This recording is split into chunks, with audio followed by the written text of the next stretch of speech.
You ask Tiger to solve. This deals with linear equations with one unknown. The final result is x equals -4.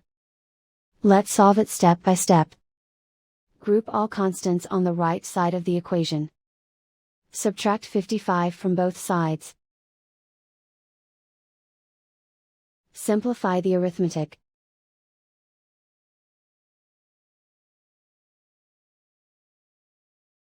Isolate the x. Divide both sides by 5.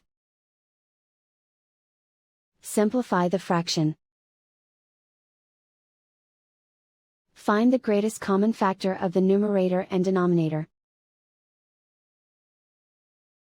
Factor out and cancel the greatest common factor. And so the final result is x equals -4.